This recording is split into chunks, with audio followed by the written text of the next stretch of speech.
नमस्कार, मैं गायत्री व्यास। आप देख रहे हैं वीएनएम न्यूज। देखते हैं आज की कुछ खास खबरें।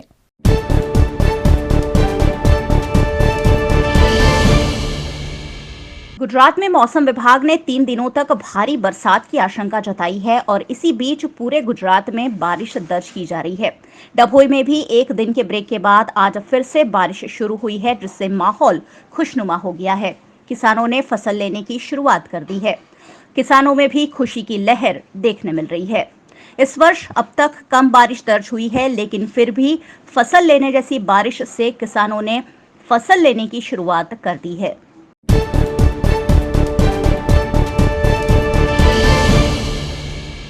बड़ोदरा निकट पंचमहाल में सुप्रसिद्ध यात्राधाम पावागढ़ है, जहां महाकाली माता का सुप्रसिद्ध मंदिर है।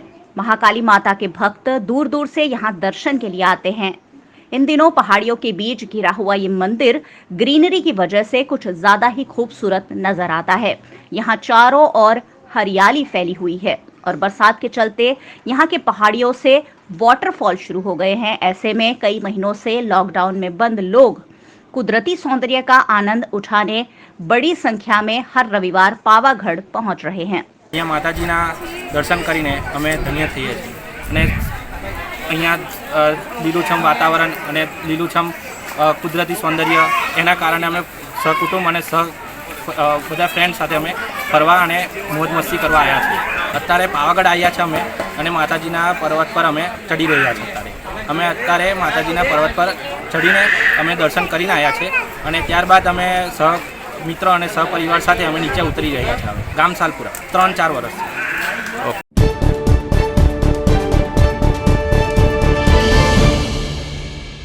बड़ोदरा निकट के करजण का एक मामला पिछले 50 दिनों से गुजरात में टॉक ऑफ द टाउन बना हुआ है। यहां पीआई अजय देसाई की पत्नी स्वीटी पटेल कई दिनों से लापता थी, जिसे ढूंढने की कोशिश करजण पुलिस कर रही थी।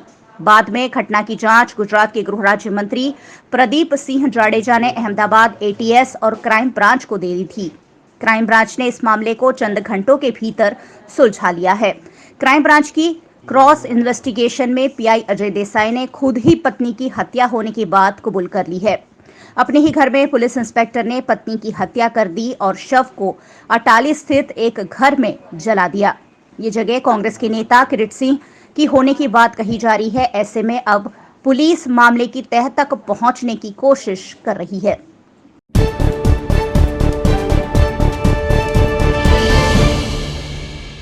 सूरत एसओजी ने पेट्रोलिंग के दौरान पूर्व सूचना के आधार पर हथियारों के साथ तापी निकट से 3 लोगों को गिरफ्तार किया है। देसी तमंचा, कारतूस, एयरगन और मोबाइल फोन के साथ ये 3 लोगों को गिरफ्तार किया गया है। ये आरोपी महाराष्ट्र के पशुपालक को लूटने की योजना बना रहे थे। उससे पहले ही एसओजी ने 7600 रुपए के मुद्दामाल के साथ उन्हें गिरफ्तार किया है। घटना में मुकेश कुशवाहा, गजेंद्र कुशवाहा और राकेश कुशवाहा गिरफ्तार हुए हैं। ये तीनों रघुवीर मिल्क प्रोडक्शन में डेयरी प्रोडक्ट बनाने का काम करते थे और खाली समय में पशुपालकों को लूट लेते थे। इस मामले एसओजी ने आगे की तफ्तीश शुरू की है।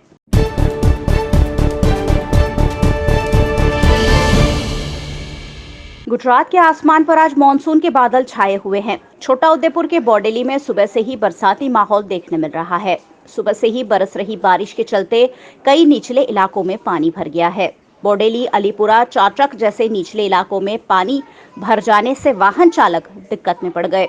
वहीं खेती लायक फसल से किसानों में खुशी देखने मिली। पिछले कई दिनों से किसान बरसात का इंतजार कर रहे थे। ऐसे में छोटा उदेपुर जिले में पिछले कई घंटों से जारी बारिश के चलते नदी, नाले, चेक डैम और तालाब उफान पर है। लगातार बरस रही बारिश के चलते लोगों को गर्मी से भी राहत मिली है। बोडेली के चलामणी राजवासणा निकट से गुजरती हैरण नदी बरसात के चलते उफान पर है और नदी पर बनाया गया राजवासणा कोजवे भी ओवरफ्लो हो रहा है।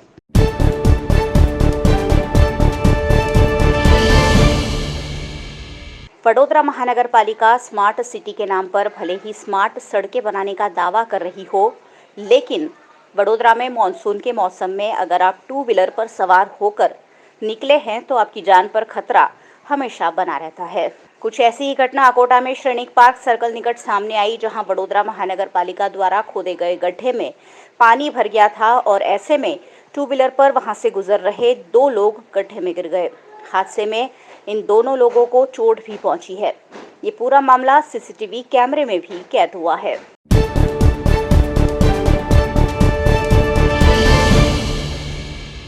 मुंबई में निर्माण कार्य के दौरान एक बहुमंजिला इमारत दुर्घटनाग्रस्त हुई, जिसमें 4 प्रवासी श्रमिकों की मौत हुई है।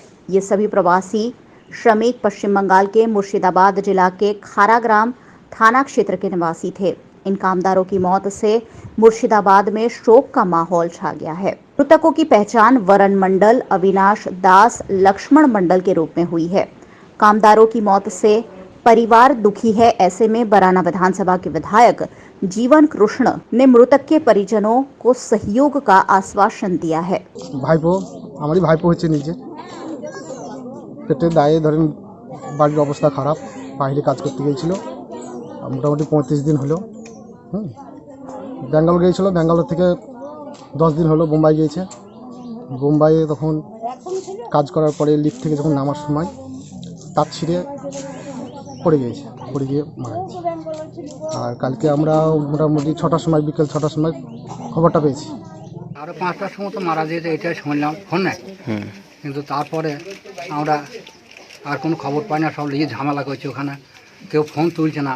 আমরা ফোন করছি এখান থেকে, দিয়ে তারপরে ফোন তুললেও দিয়ে বলছে পরাঞ্চি ভেঙে পড়ে যেতে, পড়ে যেয়ে শেষ হয়ে যেতে। তখন আমরা হতাশ হয়ে গেলাম।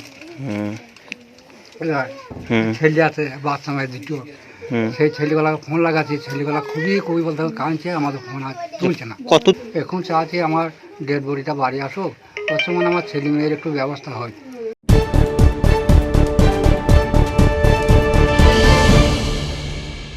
अहमदाबाद में आम आदमी पार्टी द्वारा पेट्रोल डीजल के दामों में बढ़ोतरी मामले विरोध प्रदर्शन किया गया। भारतीय जनता पार्टी के खिलाफ आप पार्टी के कार्यकर्ताओं ने जमकर नारेबाजी करते हुए बढ़ रही महंगाई का जिम्मेदार सरकार की नाकामी को बताया। इस दौरान विरोध प्रदर्शन कर रहे आम आदमी पार्टी के कार्यकर्ताओं को पुलिस ने हिरासत में भी लिया।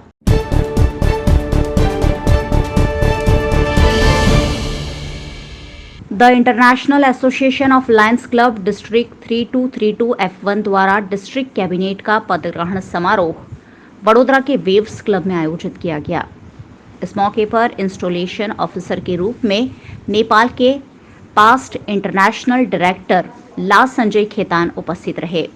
उन्होंने डिस्ट्रिक्ट गवर्नर ला कृष्णकांत देसाई की कैबिनेट के सदस्यों को शपथ दिलवाई।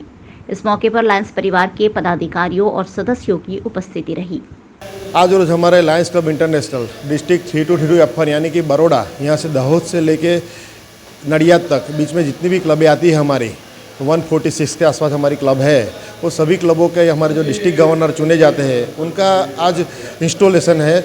उनका इंस्टॉलेशन हमारे इंटरनेशनल प्रेसिडेंट ने कर दिया था। उनकी जो पूरी कैबिनेट रहती है, जो पूरे लोग उनके साथ काम करते हैं, region chairman, zone chairman, district chairman, उन लोगों को आज इंस्टॉल करेंगे। और इंस्टॉलेशन करने के लिए आज हमारे नेपाल से हमारे गेस्ट आए हुए हैं, जो पास्ट इंटरनेशनल डायरेक्टर रह चुके हैं। और नेपाल में उन्होंने अभी 200 से ज़्यादा क्लब एक हफ्ते में नई शुरू की है। आज हमारे मेहमान बन के आए हैं, हमारे मेहमान हैं और हमारे अच्छे दोस्त भी हैं। आज हमारा जो इंस्टॉलेशन होगा उससे पूरी टीम नवनिर्मित जो हमारी बनेगी वो पूरे साल काम करती रहेगी। और हमारे डिस्ट्रिक्ट को जितना भी सेवा करनी है, जितना सेवा हुई काम करने हैं, उनका लक्ष्य हमारा पूरा करेगी। और लायंस हर रोज इसलिए माना जाता है कि सेवा में हमेशा अग्रसर रहा है, और जहाँ जहाँ भी ज़रूरत होती है हर एक तरह की सेवा हम करते हैं। वो सेवा करने के लिए आज हम सबको मोटिवेट करेंगे और अच्छा सा काम करेंगे। जय हिंद, जय लायनवाद।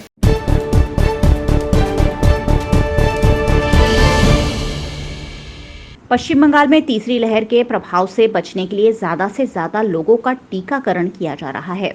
तीसरी लहर में बच्चों को संक्रमण का खतरा ज्यादा जताया गया है। ऐसे में पश्चिम बंगाल के गांव में गर्भवती माताओं को वैक्सीन लगाई जा रही है। पश्चिम बंगाल के पूर्वी मिदनापुर जिले के तमलुक नगरपालिका द्वारा झुग्गी बस्तियों में रहने वाली गर्भवती महिलाओं का टीकाकरण शुरू किया गया है, ताकि तीसरी लहर में गर्भवती महिलाओं और उनके होने वाले बच्चों को संक्रमण से बचाया जा सके। ভ্যাকসিনেশন আমরা ইতিমধ্যে ৬৭ মানুষকে ভ্যাকসিনেশন করেছি এবং ৪৫-এর নিচেও মানুষকে দিয়েছি। এখন আমরা বেসিক্যালি স্লাম এরিয়া মানে বস্তি এরিয়াতে ভ্যাকসিনেশন করছি এবং গর্ভবতী মায়েদেরকে ভ্যাকসিনেশন করছি যাতে করে তারা সুস্থ থাকতে পারেন এবং যে সমস্ত মায়েদের বাচ্চা 12 বছর পর্যন্ত বয়স তাদেরকেও ভ্যাকসিনেশন করা হচ্ছে। কতজন পার ডে এরকম দেওয়া হবে? আমাদের প্রত্যেক দিন 300-400 ভ্যাকসিনেশন করা হচ্ছে। আজকে কি শুধু মায়েদেরকেই দেওয়া হচ্ছে? হ্যাঁ, আজকের গর্ভবতী মায়েদের এবং যাদের বাচ্চা রয়েছে 12 বছর পর্যন্ত তাদেরকে ভ্যাকসিনেশন করা হচ্ছে। এটা কতদিন দেওয়া চলবে? এটা এখন 1 সপ্তাহ দেওয়া চলবে।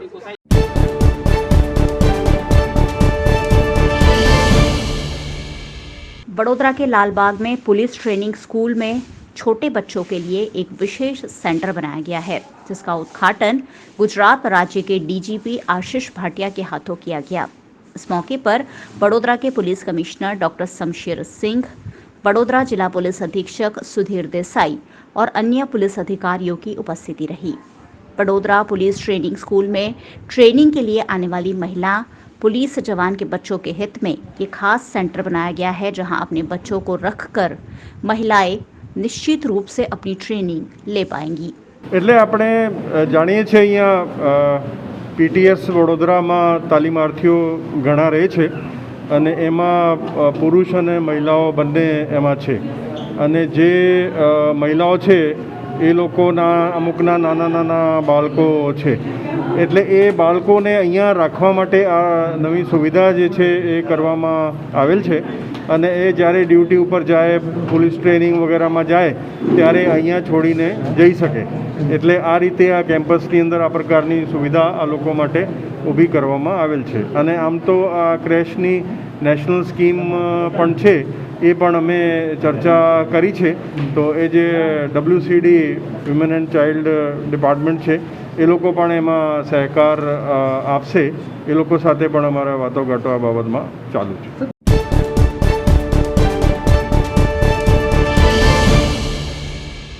बड़ोदरा के फतेहगंज ब्रिज से आज एक दुर्घटना सामने आई है, जिसमें सीमेंट कंक्रीट मिक्सर मशीन लेकर जा रहे ट्रक के चालक के काबू गंवा देने से ट्रक नीचे गिर गई और इस दौरान मिक्सर मशीन और ट्रक दोनों अलग हो गए। अच्छी बात यह रही कि इस दौरान यहां ज्यादा लोगों की आवाजाही नहीं थी, जिससे कोई अन्य वाहन चालक को नुकसान नहीं पहुंचा है। हादसे में ट्रक के ड्राइवर और क्लीनर घायल हुए हैं, जिन्हें इलाज हेतु SSG अस्पताल में भर्ती कराया गया। ये कंक्रीट मिक्सर मशीन दुमाड़ से भाईली की ओर जा रहा था, उस वक्त दुर्घटनाग्रस्त हुआ।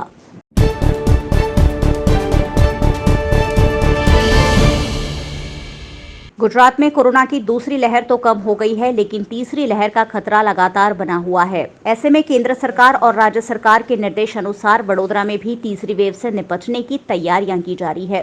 बड़ोदरा के SSG हॉस्पिटल में इस मामले एक मीटिंग का आयोजन हुआ, जिसमें प्रबंधन द्वारा की जा रही तैयारियों और आने वाले समय में क्या तैयारियां करनी है उस पर विचार विमर्श किया गया।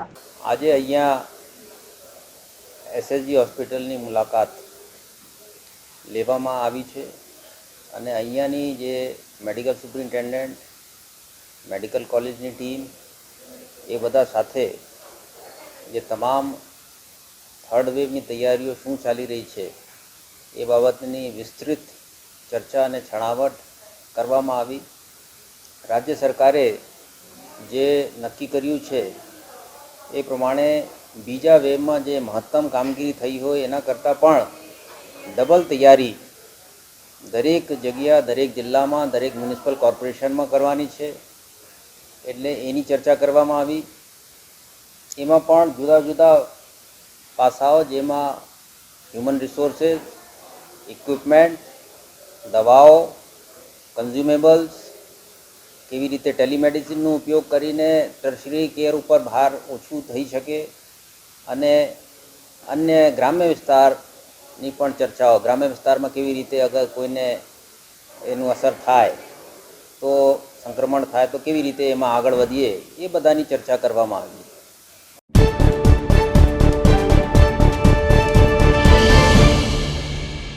26 जुलाई के दिन को पूरे देश में कारगिल विजय दिवस के रूप में मनाया जाता है। इस दिवस पर भारतीय सेना ने पाकिस्तान को धूल चटाई थी। पाकिस्तान पर कारगिल विजय दिवस को मनाने के लिए हर वर्ष इस दिवस को उत्साह के साथ मनाया जाता है। इस दिवस के उपलक्ष्य में वडोदरा में पूर्व सैनिक परिषद द्वारा कार्यक्रम का आयोजन किया गया, जिसमें सेना के निवृत्त जवान शामिल हुए। इसमें कुछ जवान ऐसे भी रहे जिन्होंने कारगिल युद्ध में भी अपनी भूमिका निभाई थी। इन सभी ने कारगिल युद्ध की अपनी यादों को ताज़ा किया। उपलक्ष्य में हमारे पूर्व सैनिक गुजरात प्रदेश से तमाम लोग एकत्रित होकर के उन शहीदों को वीरांजलि देने के लिए, श्रद्धांजलि देने के लिए एकत्रित हुए। और साथ ही साथ जिस प्रकार कारगिल युद्ध 3 मई 1999 में शुरू होकर के 26 जुलाई 1999 में समाप्त हुआ था और जिस प्रकार पाकिस्तान ने हमारी ऊंची पहाड़ियों पर कब्जा किया था, उन तमाम कष्टों से मुक्त कराया और उनकी खुशी में और साथ ही साथ जो भारत देश की आन बान शान के लिए शहीद हुए, उन शहीदों को श्रद्धांजलि देने के लिए, वीरांजलि देने के लिए हम सारे लोग यहाँ एकत्रित हुए हैं। और साथ साथ जितने 80 साल और ऊपर के जितने वेटरन्स हैं, उनका सम्मान करने के लिए यहाँ हम लोगों ने शाल उड़ा करके उन लोगों का सम्मान किया और उनको इज्जत दे करके सबको यहाँ पे विदा किया। और साथ ही साथ हम पूरे, हमारा मुख्य मोटो यही है, साहस, सेवा, साहस और सम्मान। जिस प्रकार महामारी के अंदर भी हमारे तमाम पूर्व सैनिक ने सेवा का कार्य किया है और साहस से लीडर होकर के कोरोना महाकाल में भी कई लोगों की जान बचाई है। भूख के दौरान में भी हमारे पूर्व सैनिक जगह जगह पे पूरा कार्य करते हुए नजर आ रहे हैं। और ये अखिल भारतीय पूर्व सैनिक सेवा परिषद एक भारत की एक नॉलेज, भारत ने इन्होंने मान्यता दी हुई एक संस्था है। तो इन संस्था के दौरान सारे लोग अपना समय दे करके निस्वार्थ भाव से कार्य करते हैं। इसमें कोई पैसा किसी को मिलता नहीं, कोई पगार नहीं मिलती है, लेकिन हम लोग अपनी सेवा प्रदान करके लोगों का साहस, जोशा बढ़ाते हैं और लोगों को हम अपनी तरफ से जितना हो सके पूरी सेवा प्रदान करते हैं।